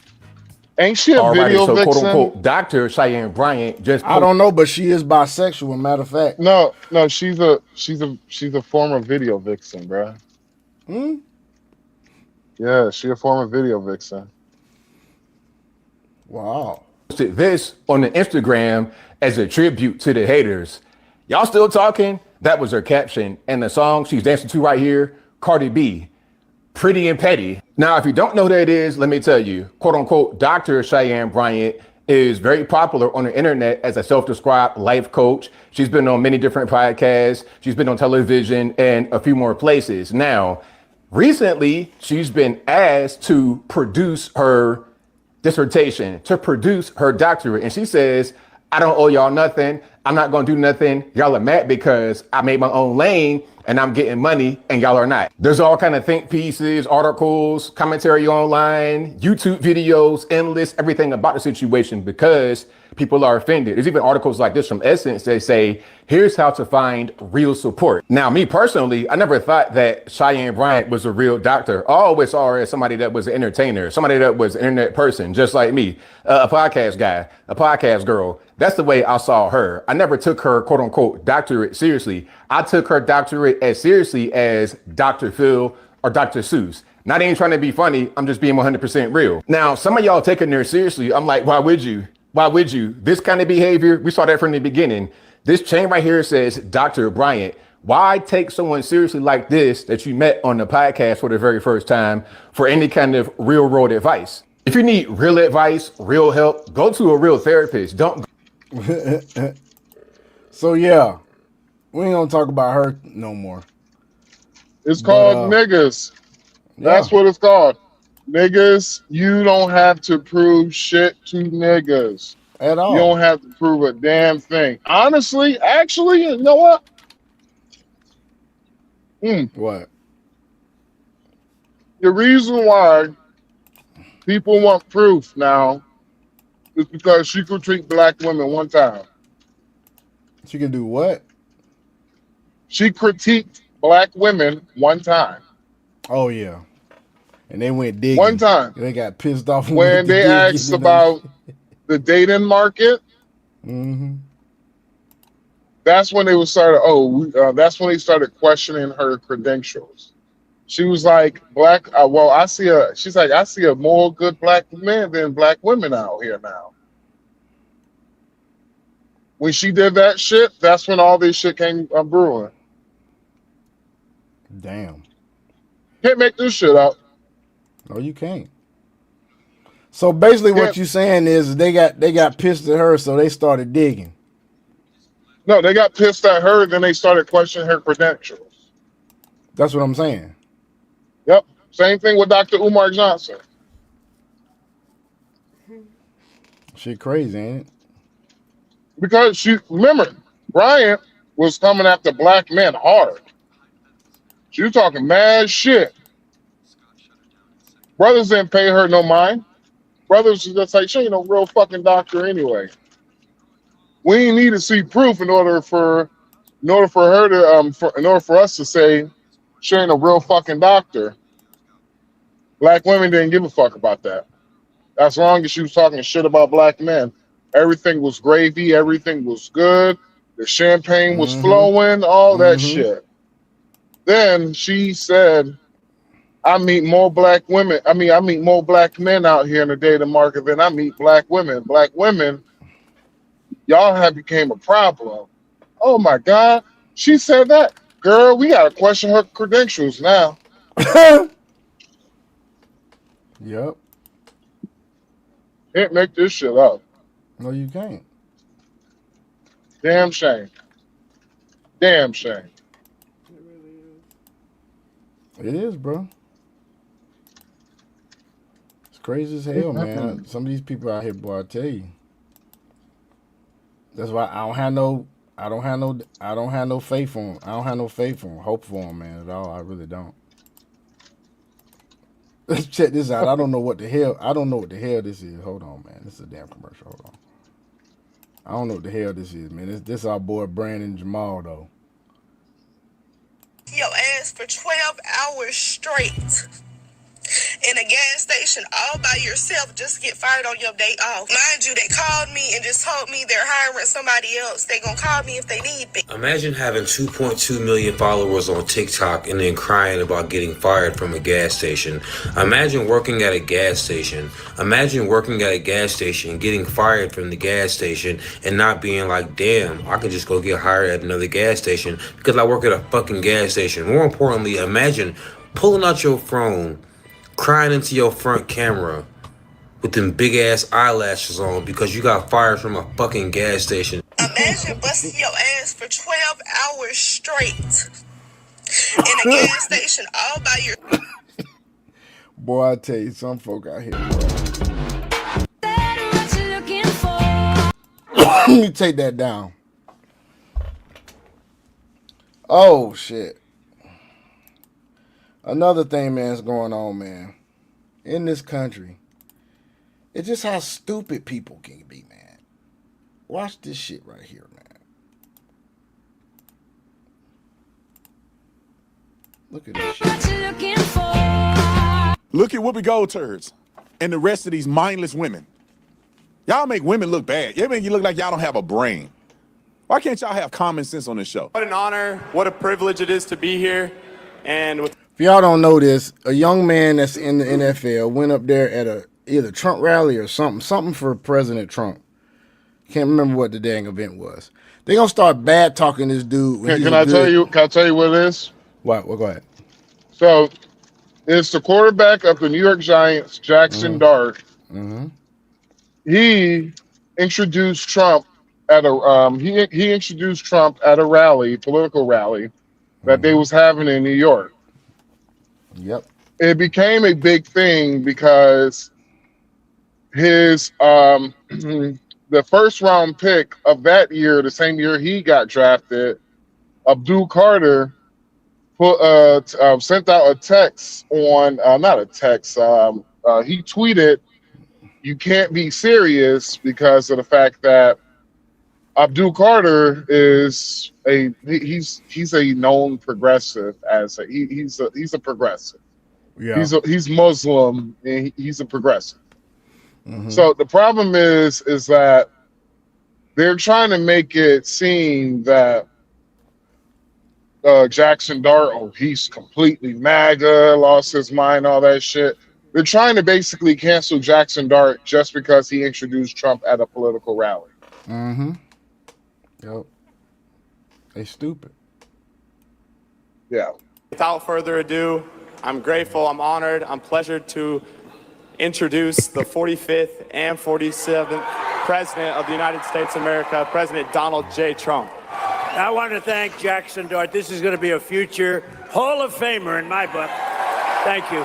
Thank you, Jackson. For somebody to back a guy like Trump, whose history in discrimination and racism goes back to housing discrimination. In the 70s. Time out. In the 70s, his father had the housing discrimination that was rectified. It wasn't Donald Trump's sole ownership, and Donald Trump did not do that exclusively. And Donald Trump since then have had every black person on planet Earth under his armpit in a picture, and everybody loved Donald Trump. Y'all can't keep going to that same stupid stuff trying to give ghost stories. Donald Trump has been proven beyond. You just saw Lawrence Taylor, one of the greatest football players ever, said he was a Democrat his whole life until who? Donald Trump. Y'all stupid, bro. Come on. These DEI attacks and posting pictures of the Obamas as apes. Time out. He did not make the post. He did not post that. It was not even the original post. It was the guy was whoever posted was screen recording something, and then the next slide was that. That wasn't the post. And Donald Trump never posted it. And it wasn't even the purpose of the post. And you know it, but you're getting on TV and lying about it. This is why y'all lose and why y'all confused and why people love Trump. Because y'all stupid and y'all make up lies, and people that got common sense know that it's bull crap. And then you go to even the thing that was a meme that somebody else created that had nothing to do with Donald Trump's post. It just so happened to be the next post on the screen recording. They had everybody was animals. It wasn't just Barack Obama and them. Everybody was animals. All right. Let her finish. He's on a team that's 55% to 60% the NFL is that many people, that much percentage of black people. Yeah, Black. That is just the definition of stupidity and Time racist. out. Because black people are stupid. That's what you're saying? Y'all so out of touch with reality. You're literally saying black people are stupid. You're saying that every black person thinks alike. So if the majority of the players on his team are black, they must not like Trump. Y'all got to see how many people follow me and how many people in my DMs that communicate with me, that are NFL, that are celebrities, that are like, they love Donald Trump. Y'all the ones trying to put that on people. People ain't said nothing about it. One player on his team said something about it. Look at Whoopi Gold turds. Exactly. You all right over there, bro? Dragon said he'll be here in about 15 minutes or so, man. Yeah, I'm all right. I'm all right. I'm good. I'm trying to figure out, I'm like, where's that burnt smell coming from then? I'm like, oh yeah, I did just pass a construction site, so. But, oh yeah, I never got to finish what I was saying earlier because I kind of went long-winded on that story. Go ahead, man. So, most racists who are most racists who are like, who say they're in the Klan and all that shit, and they're, in my opinion, this is just me, white supremacists, neo-Nazis, Klansmen, they kind of all flirt independent, in my opinion. The reason why is when it comes, and they all have different ideologies, and so you cannot put them far right. Like, I give you an example. Every neo-Nazi I have ever fucking met, they all kind of have the feminism mindset. They don't believe in, they believe in 50-50. Okay. Most conservatives don't believe in 50-50. They believe the man should be the sole provider. The woman should stay home. It should be a trad wife.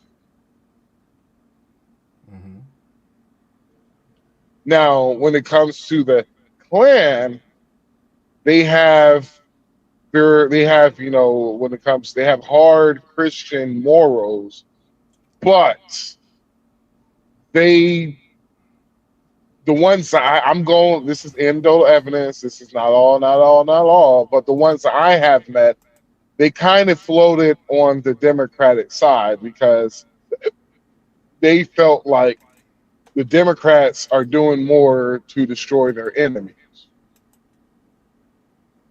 Example, they consider anybody who ain't Adolph's whites, who ain't who ain't 100% whites. You're the enemy. So I'll give you a good example. They have been against Jews.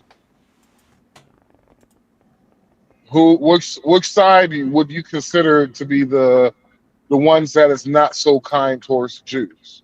The Democrats. Mm-hmm. They're for the destruction of black people. Which side has been what they call it, hide in plain sight? Basically, they're kind of your enemy, but they're saying they're ally. But when you look at, okay, well, you've been having a black vote for all this long and you still haven't done nothing. To me, that is basically being your enemy, but parading as your friend. Right. So, Democrats, Hispanics, they have treated Hispanic folks like slaves for decades. Mm-hmm. Extremely low wages and terrible work environments. Destruction of black folks through the womb, the prison, the pipeline, the school to prison pipeline. Yep. Democrats. Redlining, all that shit, gentrification, so on. Because gentrification doesn't happen in red areas. No, it doesn't. All the gentrification you see is in Democratic ran cities. Happening in Atlanta. Yeah. And I can't believe motherfuckers voted for Lance Bottom. Like, fucking A. Yeah. So she's gonna be running against whoever Republicans have a runoff. Mm-hmm. But it's some black folk that know about her ass, and they know about how she ran the city and shit. The city when the city was on fire and shit. Yeah, niggas gonna vote for her regardless. Doesn't matter. Yeah, I know. It doesn't matter. No faith in them. So there's no hope for them. then you have let me see what I say, YT supremacists. Now YT supremacists, you can't equate them with how the Klan thinks, and they have some form of how the Klan thinks, a little bit of what neo-Nazis think. But they all are against black folks. But sometimes the enemy of my enemy is my friend. Right. Do you think that they're doing that with the Republican Party? Absolutely fucking not. Now, are there racist Republicans? Absolutely. Are there Republicans that was probably in the Klan? Oh yeah, I want to put it past them. But regardless of the fact is, the reason why they say Republicans, the reason why they say, the political violence is always on the right. The reason why they say all the hate groups are on the right is because the page that God damn it, I forgot the name of the organization. The organization that literally put all of those stats, they literally equate that to one side, which is the right. It doesn't, like, some of these racial organizations have literally different ideologies, but they equate that onto the right.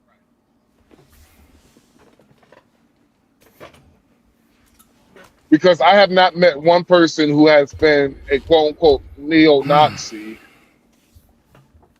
who literally is conservative. So that was it. Well, I appreciate that rundown, bro. I didn't know that, man. I did not know that. Here we go. Are going to be upset, but he is telling the truth. Black people are the least informed voters. And black people don't remember when Joe Biden stood on Washington, Capitol Hill, and said that black people need to be locked up. That his kids ain't going to school with no black kids. They don't understand that Biden is the author and he sponsored mass incarceration. It wasn't Bill Clinton. It was Joe Biden who led the 1994 omnibus crime bill that got us in the worst in slavery, homie.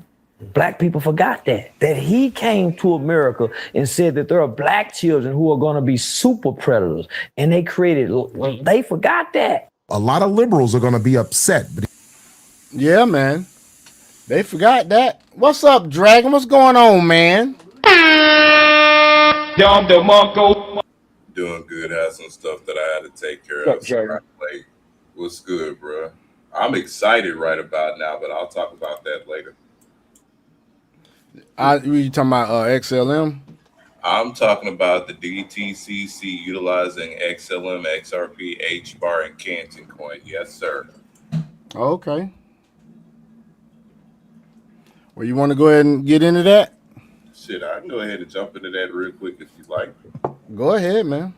Shit. Well, to let everybody know what the business is in regards to things as of lately. So, let me go ahead and state this real quick. That way people will have a understanding of what the DTCC has done. So the DTCC tokenization service to connect with Stellar Public Blockchain as DTC advances its multi-chain strategy.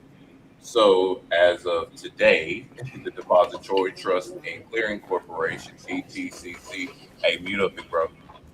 The premier post-trade market infrastructure for the global financial services industry, and the Stellar Development Foundation, or SDF, today announced plans to enable the tokenization of the Depository Trust Company, DTC, custody assets on the Stellar network, a configurable and public blockchain used across securities, payment, and remittances applications. I want to pause real quick before I continue this article. Do not forget, it was just announced the other day that the government of Bermuda is going entirely on the Stellar blockchain.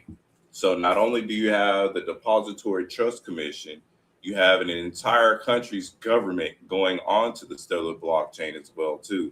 If you guys can't see the implications of what's happening with this chain and how I always talking about the institutional rails and investing in the institutional portion of the institutional plumbing, this is what institutional plumbing is. The connection with Stellar advances DTCC's standards-driven multi-chain strategy following receipt of a no-action letter from the U.S. Securities and Exchange Commission, or the SEC, in December 2025, authorizing DTC to implement and operate a new service to tokenize real-world DTC custodied assets, which will enable market participants to leverage traditional assets in a digital ecosystem with opportunities for faster settlement, greater asset mobility, extended trading hours, and lower costs and risks. The DTC's tokenized assets will have the same investor protections, entitlements, and safeguards as traditionally held securities. Now, the Stellar connectivity. The DTCC and the SDF expect DTC tokenized assets to be available on the Stellar network in the first half of 2027. Pause. What I've been saying for the longest on this channel, what's going to happen at the very beginning of 2027 towards mid-2027? I've been saying that is when the vast majority of this stuff is going to go into works.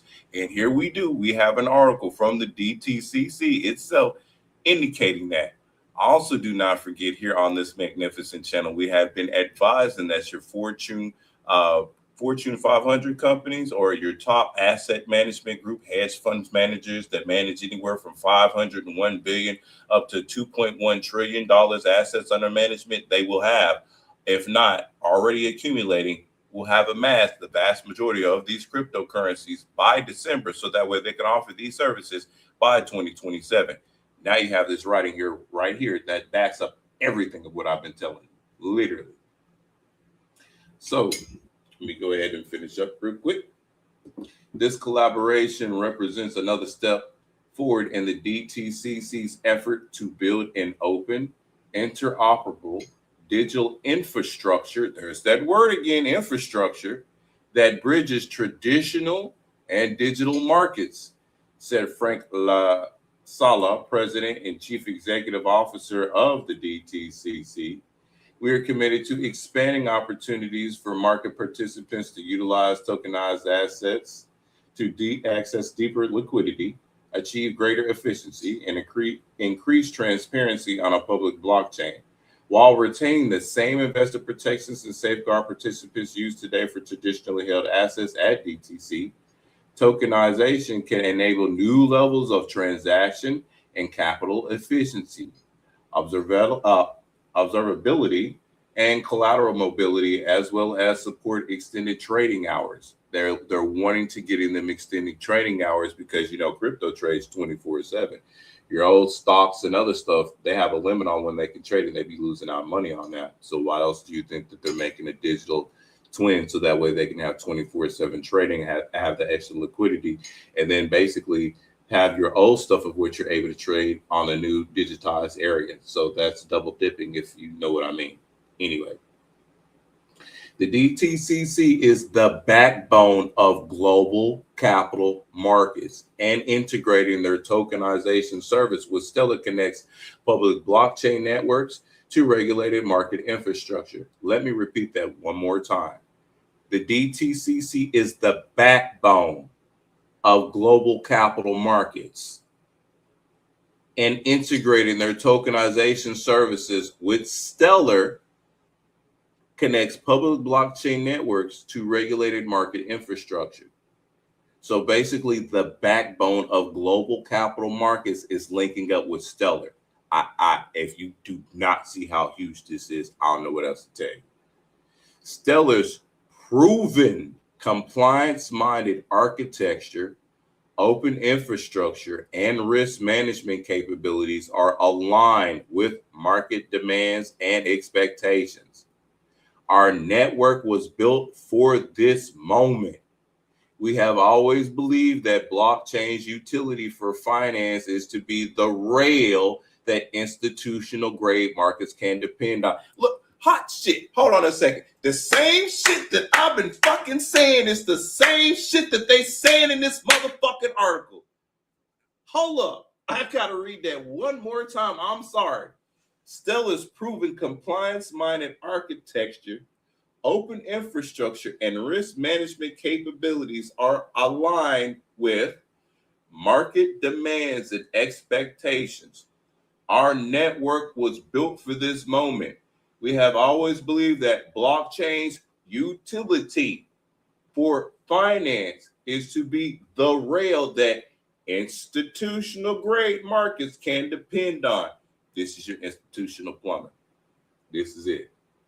In the intern, the DTCC and the SDF will collaborate to evaluate tokenization use cases for eligible asset classes, including opportunities to tokenize highly liquid assets such as constituents of the Russell 1000, ETFs tracking major indices, and U.S. Treasury bills, bonds, and notes consistent with the DTC's regulatory obligations.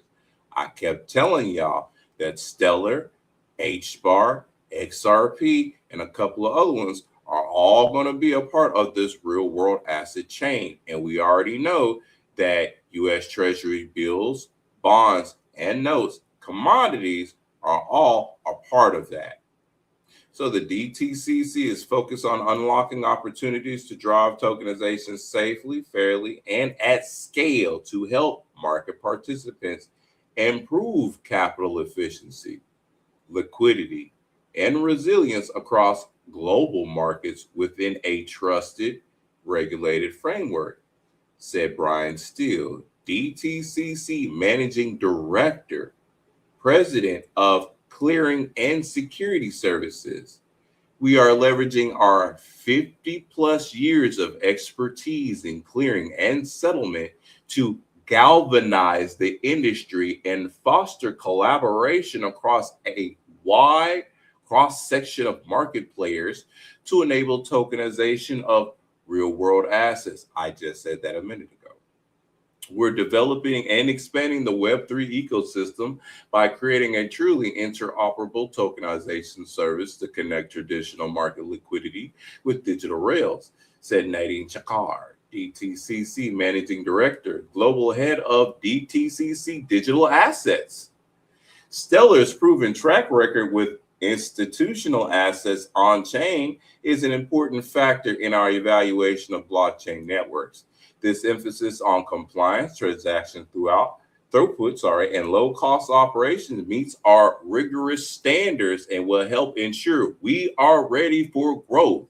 As usage of blockchain networks for real-world asset transactions increase, we are excited to integrate multiple L1s and L2, or Layer 1 and Layer 2 networks to ensure interoperability and open access for users of the DTC tokenization service. And really quickly, I just want to drop this on people real fast about the DTCC. In 2025, the DTCC subsidiaries processed security transactions valued at US 4.7 quadrillion. And its depository subsidy provided custody and asset servicing for securities issued over 150 countries and territories valued at over 114 trillion. The DTCC's Global Trade Repository Service, through locally registered, licensed, or approved trade repositories, process more than 25 billion messages annually. So last year alone, they did 4.7 quadrillion, top it off to another 114 trillion. And then they turn around and did 25 billion messages annually. And now they're linking up with the Stellar Foundation in order to get things situated. They've also made sure that they linked up with Digital Assets, who is the creator of the Canton Network. And we already know how big the DTCC is with Canton alone, because the DTCC is utilizing Canton with its over 700 plus validators, which all your big wigs are on: Google, IBM, T-Mobile, and the like. Now we have Stellar. You already know HBAR is going to be included in it, because HBAR is also institutional grade work as well too.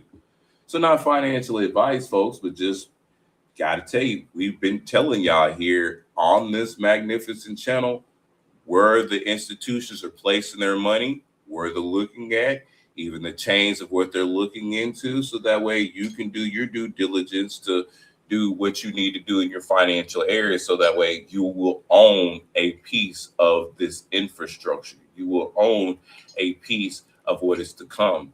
Because, mind you, seeing that everything here in the future, regardless of what it is going to be tokenized. Like all of it. There's tokenized water. There's tokenized electricity.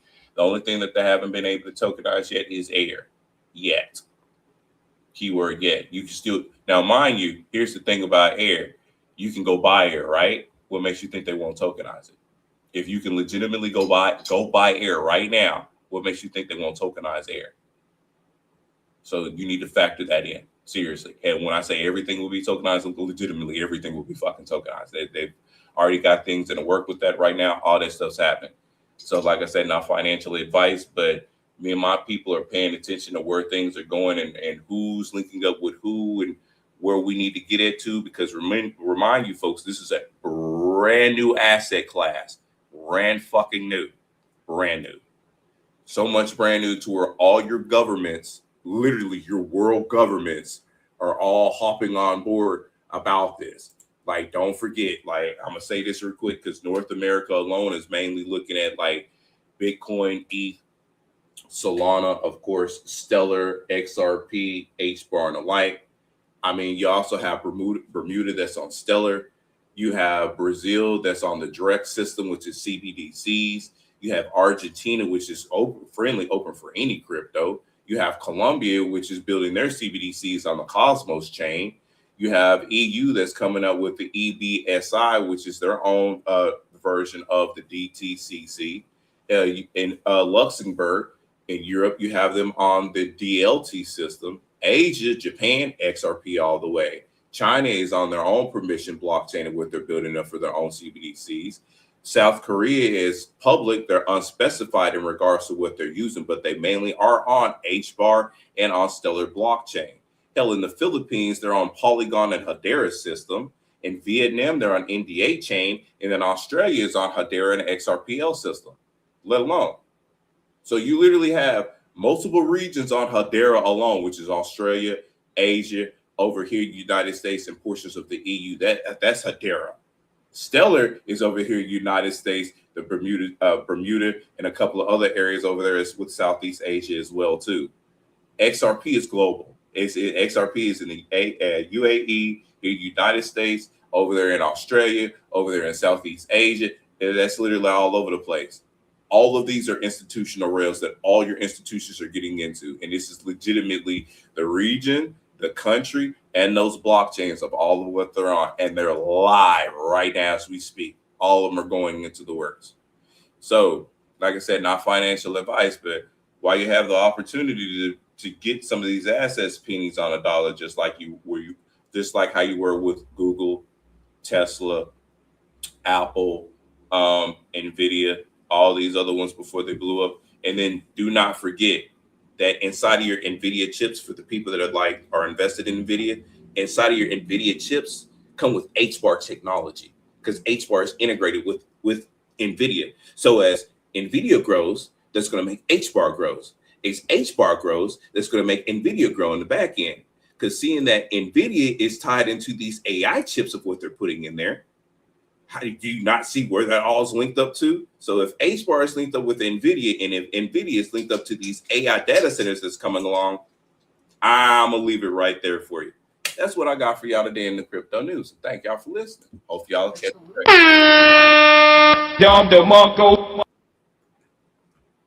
Good job, man. So, well, folks, we've been going for quite a while. We're finna go ahead and cut it for this evening. We will be having another show very soon. Keep your antennas up for the next 3-Man podcast. Any closing remarks? The only thing that I gotta say is this: if y'all are seriously not paying attention to the data that we be dropping in here in regards to where things are going, I don't know what else to tell you, because I literally just gave you a pipeline in regards to assets right there on the free ski. That's what I have to drop out. Y'all better be paying attention to getting your stuff right, because they're gonna have stuff implemented way before 2030. I mean, by 2027, that's when you really will see stuff marked out. By 2028, that's when we're gonna be fully implemented in this shit. Mark my words. I ain't been wrong yet. Max, anything, man? Oh, man. Just be better people, man. So many shitty people out here nowadays. Just try to be a better person. Try to not. It's easier said than done, but don't let these people piss you off, dude. Don't let these people piss you off. Yeah, and all I have to say is be respectful, folks. If somebody say something you don't like, be respectful, man. If you can't defend, if you can't defend your point, man, just take that L. Also, don't be stupid. Fact check everything. Black folk, please get better. That's the reason why we have a violence problem. You know, why we have a high shooting problem. Brothers shooting other brothers is because people scared to take an L nowadays, man. People scared to get their ass beat. Sometimes you're gonna be wrong, even though you feel like you might be right, but you're gonna be wrong. People scared to be wrong. People scared to just. People are. Sounds like lack of accountability, which was probably taught to them by. Niggas act more like bitches these days. They single moms. Well, anyway, we're going to holler at y'all, man. We not in the community. We Blue Book gentlemen. Get your passports.